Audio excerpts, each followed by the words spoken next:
The ultimatum. Ambassador Elena Reyes stood at the viewport of her private quarters aboard the Galactic Council's massive orbital station, Concordia. The swirling gases of the nearby nebula cast an eerie purple glow across her face as she contemplated the message she just received from Earth Command. Her dark eyes narrowed slightly as she absorbed the implications. After decades of careful diplomacy and strategic patience, the moment humanity had been preparing for had finally arrived. A soft chime announced a visitor.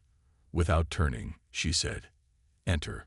Her aide, Commander Jackson Chen, stepped into the room, his normally composed face tight with tension. "Madam Ambassador, the Council has called an emergency session. All species representatives are required to attend." Elena nodded, still gazing at the stars. "They've made their decision then. Intelligence suggests they plan to issue some form of ultimatum," Chen confirmed, his voice low despite the room's security measures. "Our surveillance picked up unusual activity among the Council Guard fleet. Multiple dreadnoughts have changed position in the last 6 hours. And Operation Shadowfall." Elena finally turned to face him. "All assets are in position. The trigger is yours to pull." She smoothed the front of her formal diplomatic uniform, midnight blue with silver trim, bearing the emblem of the Terran Alliance.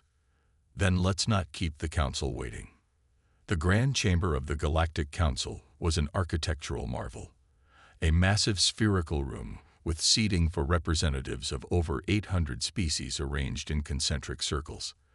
At the center floated a holographic representation of the galaxy, currently highlighting Earth's solar system in pulsing red. As Elena walked to the human delegation's position, she noted the subtle shifts in posture and the whispered conversations that stopped as she passed. After 15 years as humanity's chief diplomat, she could read alien body language almost as well as human.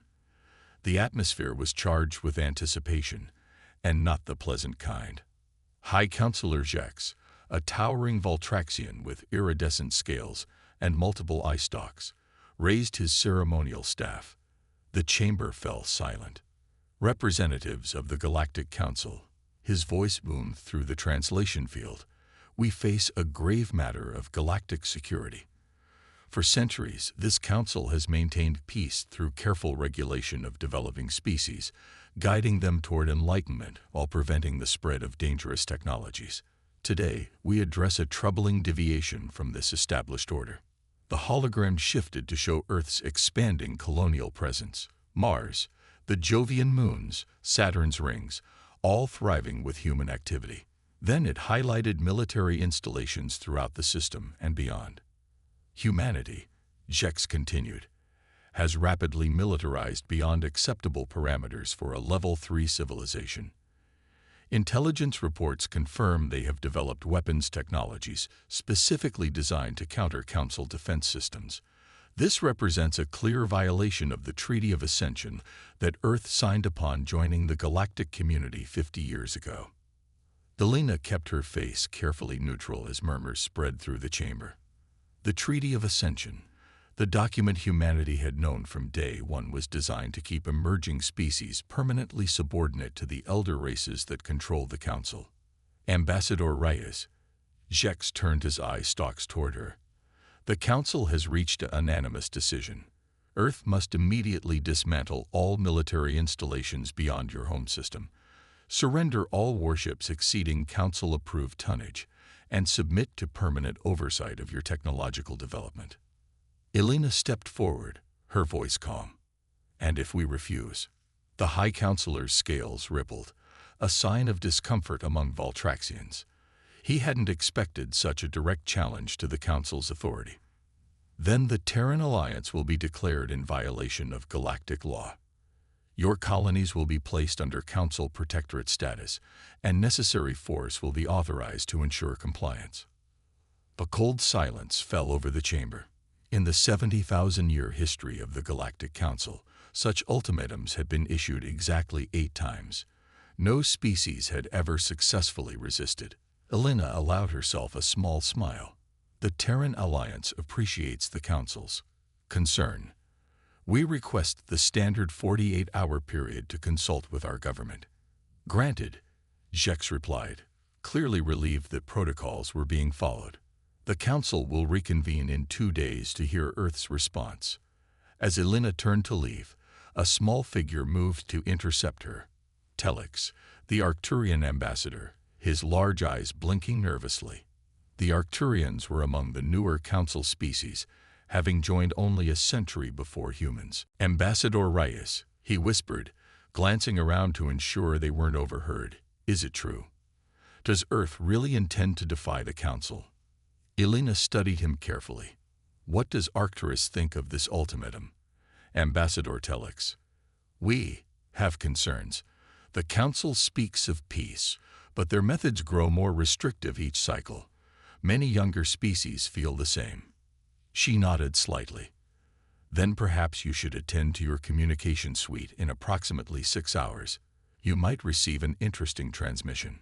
Deep beneath the Martian surface, in a facility whose existence was known to fewer than 300 humans, General Diana Kagawa studied the holographic displays showing fleet positions throughout the galaxy. Behind her, President Luis Vega of the Terran Alliance had just authorized the most audacious military operation in human history.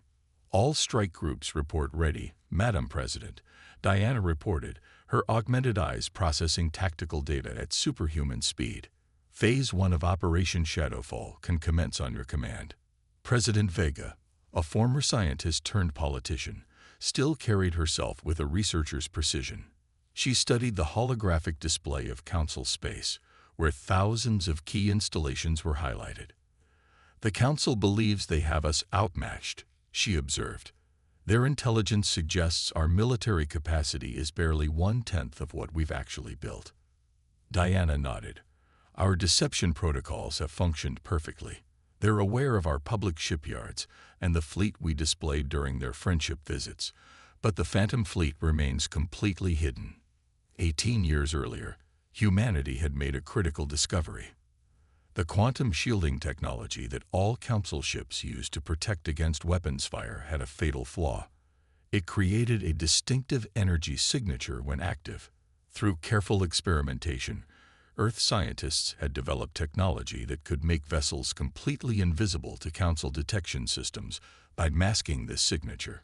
For nearly 2 decades, Earth had been building its true fleet in secret. And the Allies? The President asked. 6 species have confirmed they'll join us when we move. The Arcturians, Pelvans, Meridani, Tausetians, Sirius Collective, and the Deneb Federation. Together with us, we represent nearly 15% of the inhabited worlds in the galaxy. President Vega took a deep breath. The Council has ruled for 70 millennia by keeping younger species divided and dependent. Today that ends. She straightened her shoulders. General Kagawa, you have authorization to commence Operation Shadowfall.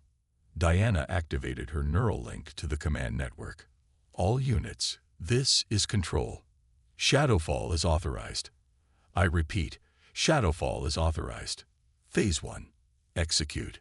Throughout the solar system and in hidden bases across dozens of star systems, humanity's true military might awakened. Ships whose existence had been concealed through elaborate deception emerged from stealth fields. Quantum communication relays, undetectable by Council technology, carried coded orders to every human vessel. On the bridge of the TNS Invictus, the flagship of humanity's Phantom Fleet, Admiral James Chen received the authorization code. His crew, handpicked from Earth's finest, had trained for this moment for years. All hands, battle stations, he ordered calmly. Prepare for quantum jump to primary targets. Weapons hot, but hold fire unless fired upon. Remember, people, this is a show of force, not the start of a war, unless they force our hand. The massive dreadnought, nearly twice the size of anything the Council believed humans capable of building, powered up its quantum drive. Unlike the slower warp engines the Council permitted developing species, quantum drives could instantly transport ships across vast distances. Admiral, his communications officer called, we're receiving encrypted transmissions from our allies. The Arcturians have mobilized their fleet. The Pelvins report Council security forces attempting to seize their shipyards. They're requesting immediate assistance. Chen's expression hardened. Plot an immediate jump to the Pelvin homeworld. Alert Strike Group Theta to proceed to Arcturus. The Council is moving faster than we anticipated. As the Invictus prepared to jump, surveillance drones captured images of Council warships entering Earth's solar system. Massive vessels designed to intimidate a supposedly inferior species into submission. They had no idea what awaited them.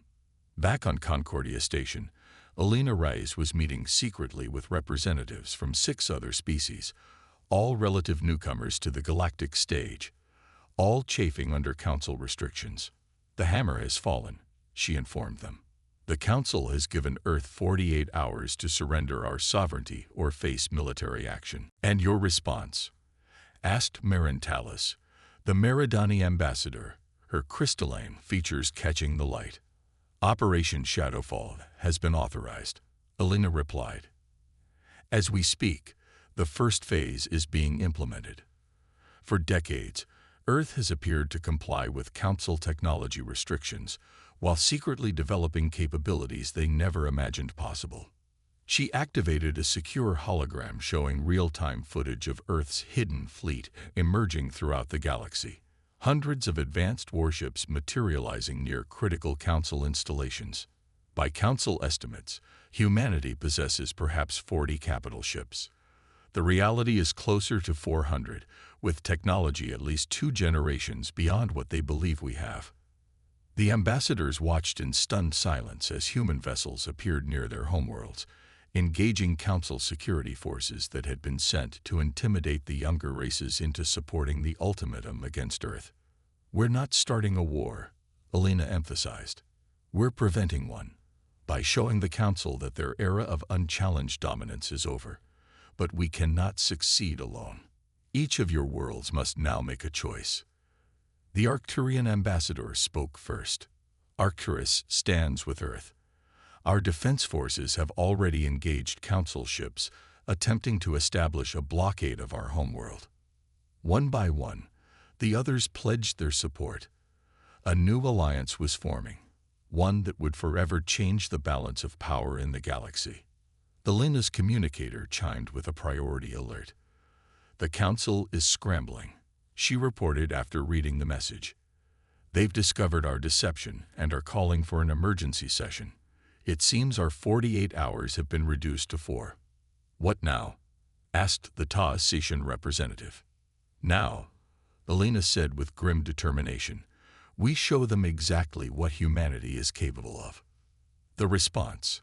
High Councillor Jex's scales had lost their luster, a sign of extreme stress among Voltraxians, as he stared at the emergency reports flooding the Council's command center.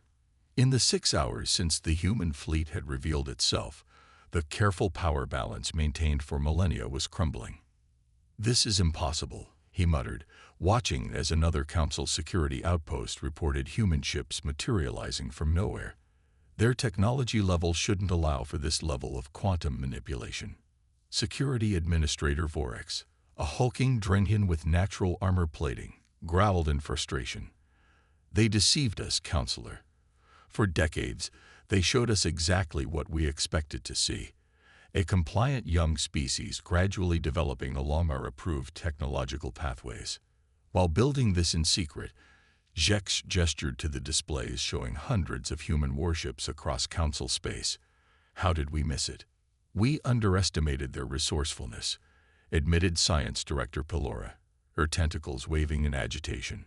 And worse, they've somehow united several other younger species. We're receiving reports of Arcturian, Pelvin, and Meridani ships fighting alongside human vessels. The chamber doors slid open, and Ambassador Alina Reyes entered, flanked by representatives of the newly allied species. She'd abandoned diplomatic protocol by coming to the command center unannounced, but the guards had been too confused by the unfolding crisis to stop her. High Counselor, Alina said calmly, I believe we need to renegotiate the terms of your ultimatum. Jex's eye stalks swiveled toward her. This is an act of war, Ambassador. The Council will respond with overwhelming force. Will it? Elena activated a holographic display showing the current disposition of forces. Your fleets are scattered across the galaxy, trying to contain simultaneous uprisings on dozens of worlds. Meanwhile, human ships have positioned themselves near every major Council installation, including this station. She stepped closer, her voice low but resolute. We don't want war, Counselor. What we want is equality.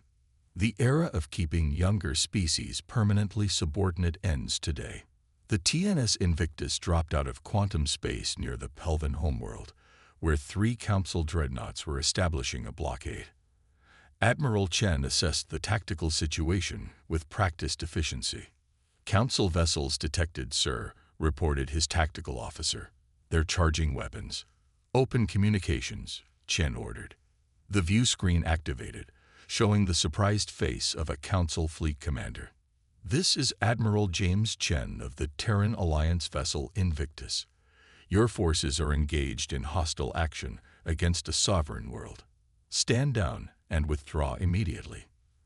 The Council commander, a reptilian Sarkin, recovered from his shock quickly. By what authority do you give orders to Council forces, human? Your primitive ships are no match for our dreadnoughts. Chen allowed himself a small smile. Perhaps you should check your sensors again. As he spoke, 20 additional human vessels decloaked around the Council formation. Sleek, advanced warships that had been waiting in stealth mode. This is your only warning, Chen continued. The Pelvan system is now under the protection of the Terran Alliance. Any hostile action will be met with appropriate force. On the Council flagship, alarms blared as sensors detected the human fleet.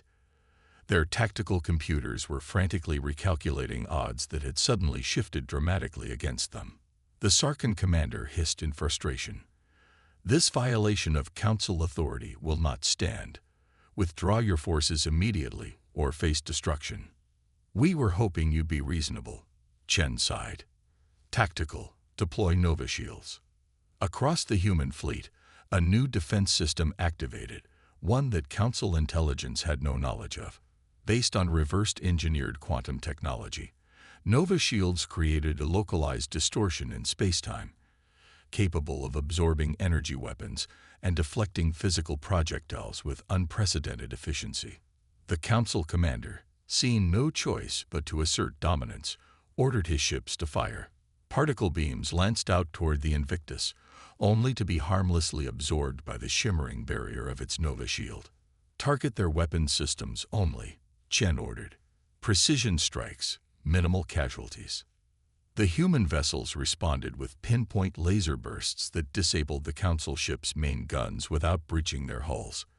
Within minutes, the mighty Council dreadnoughts floated powerless, their weapons systems smoking ruins. Now, Chen addressed the stunned Council commander. Shall we discuss terms of your withdrawal? Similar scenes played out across dozens of star systems as humanity's hidden fleet engaged Council forces that had been dispatched to subjugate worlds suspected of sympathy toward Earth. In almost every engagement, human technology proved superior, not through overwhelming firepower, but through precision and innovation.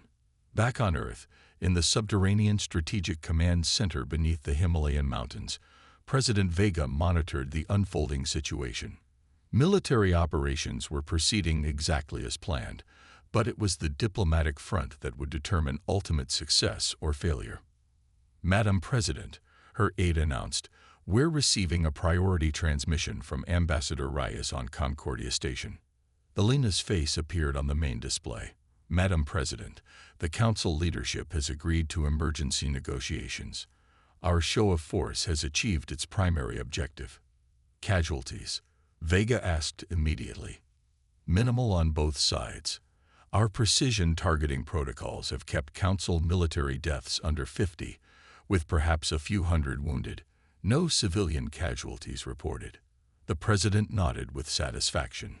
Humanity's restraint was as important as its strength in this critical moment. And the allied species? The Arcturians have secured their homeworld. The Pelvins are still engaged, but have the upper hand with our support. The others report successful resistance with minimal losses. Excellent. What are the Council's terms? Elena's expression was carefully neutral, but Vega could detect the pride in her voice. They haven't offered terms, Madam President. They're waiting to hear ours. The Grand Chamber of the Galactic Council had never seen such chaos. Representatives shouted over one another, demanding explanations and protection. Many elder species were calling for immediate, overwhelming military response against Earth, while younger species were suddenly emboldened to voice long-standing grievances. When High Counselor Jex finally restored order, he looked diminished, his authority visibly shaken. The Council recognizes Ambassador Elena Reyes of the Terran Alliance, he announced, his voice lacking its usual resonance. Elena took the central podium, facing hundreds of alien representatives whose futures hung on what would happen next. For 70,000 years, she began, the Galactic Council has maintained what it calls peace through a system of carefully managed inequality. Elder species enjoy unlimited technological development, while newer members face perpetual restrictions that ensure they can never challenge established power structures. Murmurs spread through the chamber, indignant denials from elder species, fervent agreement from younger ones. Earth signed the Treaty of Ascension 50 years ago because we had no choice. We were a single-planet species encountering a galaxy-spanning civilization, but we never accepted the fundamental injustice at its core.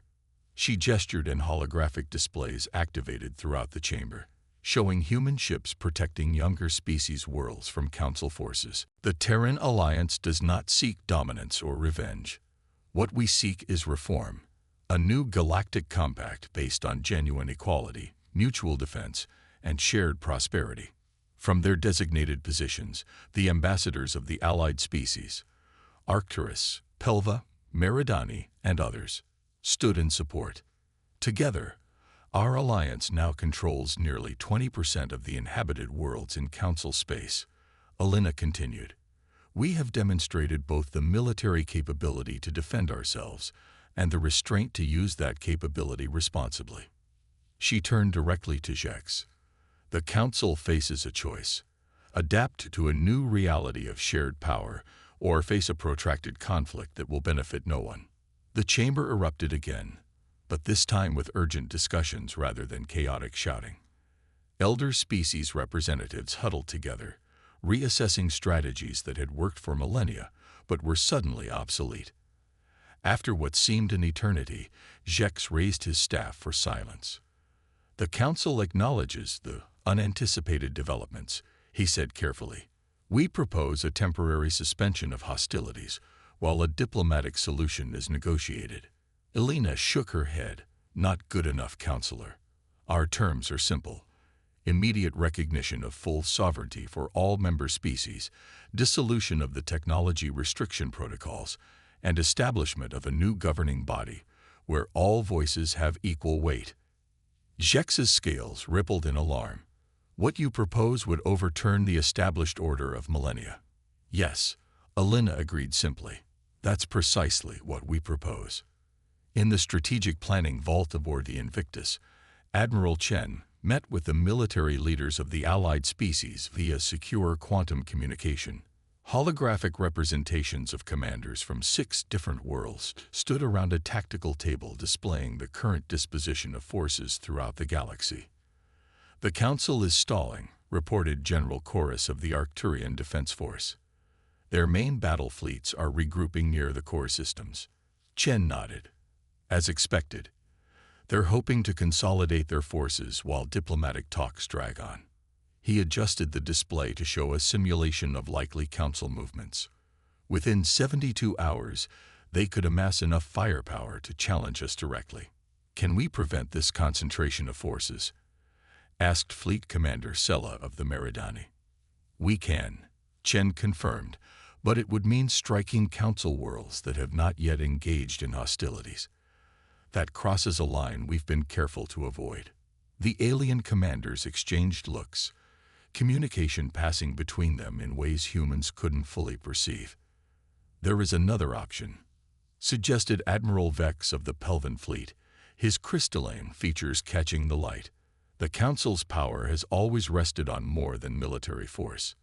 Their control of key technologies, particularly quantum communications and faster-than-light travel, keeps younger species dependent. Chen leaned forward, intrigued. You have something in mind.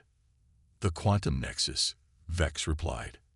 The central hub of their FTL communication network. Our intelligence suggests it's located in the Rigel system, disguised as a research outpost. If we could control it, Chen began. We could temporarily disable communications between Council worlds, Vex finished. Not as an act of war, but as leverage. Their military might become meaningless if they cannot coordinate their forces. Chen studied the data Vex provided, already formulating a plan. A surgical operation with minimal force. I like it. He turned to his communications officer. Establish a secure line to President Vega. We need authorization for a special operation. On Concordia Station, diplomatic negotiations had reached an impasse. The elder species of the Council were willing to make superficial concessions, but refused to consider fundamental reform of the power structure. Elena Reyes sat in her private quarters, reviewing the latest Council proposal, a document that offered minor technology sharing initiatives while maintaining all the critical restrictions that kept younger species subordinate.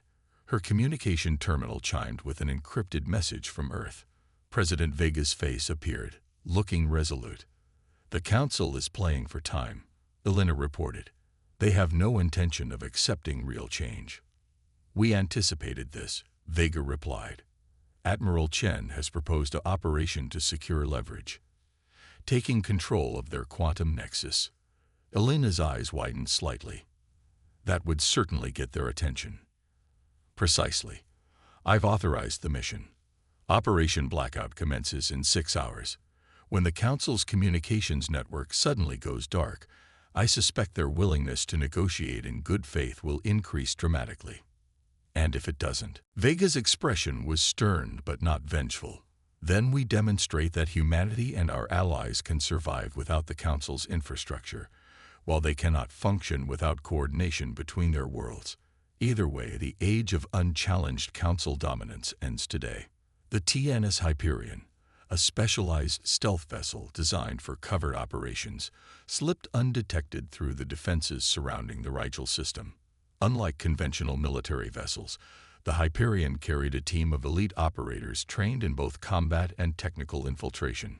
Commander Maya Devi, leader of the Phantom team, studied the holographic display showing their target, an unassuming installation built into a small moon orbiting the system's gas giant. Council security is lighter than expected, she observed. They're still confident no one knows the true purpose of this facility. Her executive officer, Lieutenant Kai Tanaka, nodded. Their arrogance works in our favor. Latest scans confirm minimal armed presence, mostly technicians and scientific personnel. Remember, Maya emphasized to her team, this is not a combat mission unless absolutely necessary. We secure the facility, lock out Council control systems, and hold until diplomatic resolution. The 12 members of Phantom Team, the most highly trained special operators humanity had ever produced, checked their equipment one final time. Their infiltration suits incorporated the most advanced stealth technology Earth had developed, rendering them nearly invisible to Council sensors. Approach vector locked in, reported the Hyperion's pilot. Initiating silent run. The sleek vessel glided toward the installation, its quantum stealth field bending light and other energies around it. This close to such a sensitive Council facility, detection would mean failure. Inside the quantum nexus, technicians monitored the vast network that enabled faster-than-light communication across thousands of worlds. None noticed the slight shimmer of a stealth field as Phantom Team entered through a maintenance airlock. Central control is 3 levels down, Maya whispered over the secure team frequency. Minimal resistance expected. Non-lethal takedowns only. The team moved like ghosts through the facility, using neural disruptors to temporarily incapacitate the few Council security personnel they encountered. Within 20 minutes, they reached the central control chamber, a vast room dominated by a pulsing crystalline structure that managed quadrillions of quantum entanglements.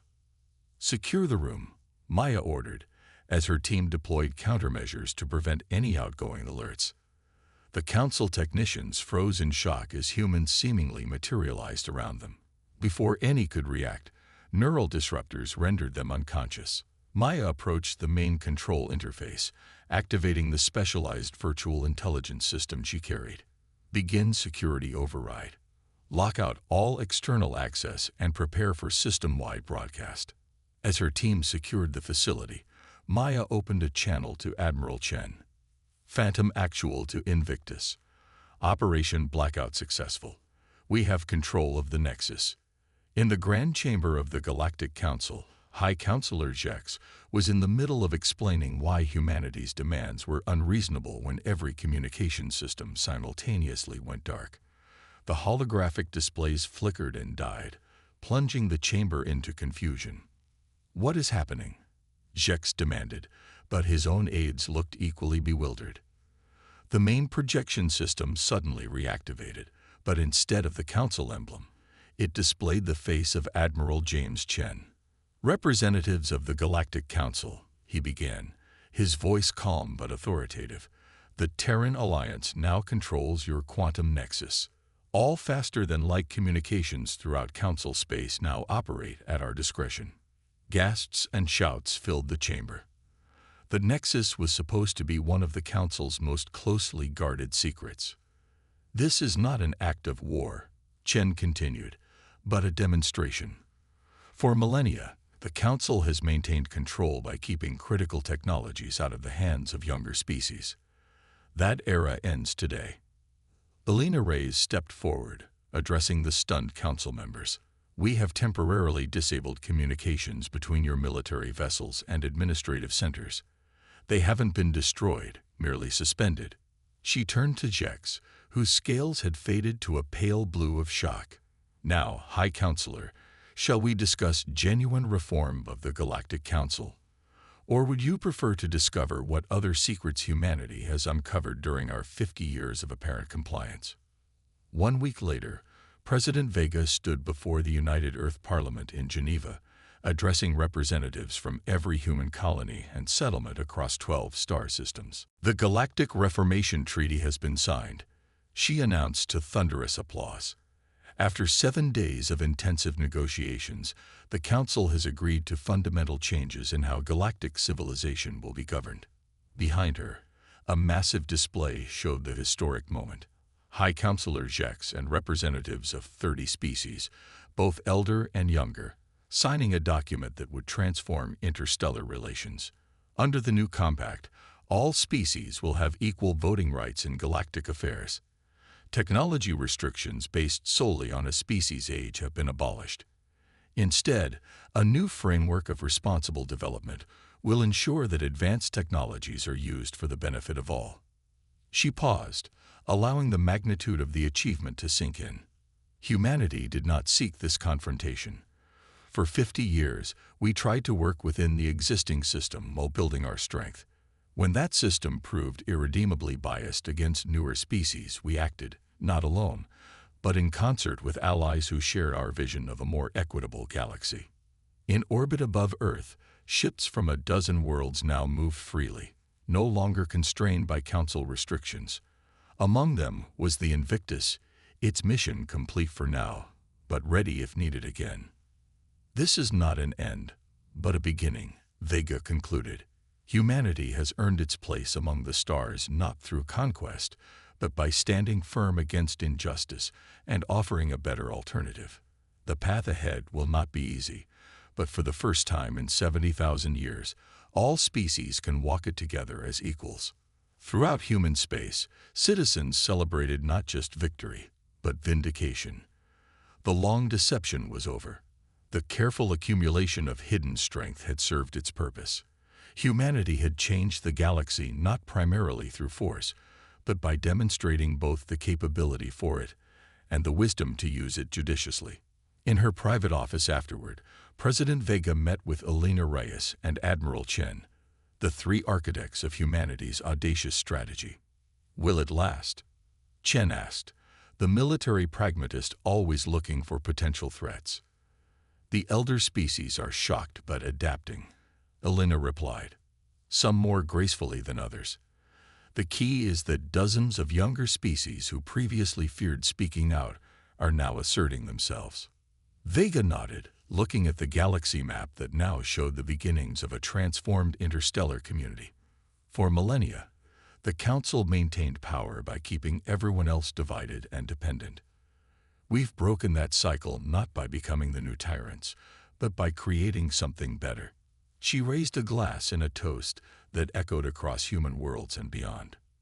To a new beginning, for humanity, for our allies, and for a galaxy where strength and wisdom walk hand in hand.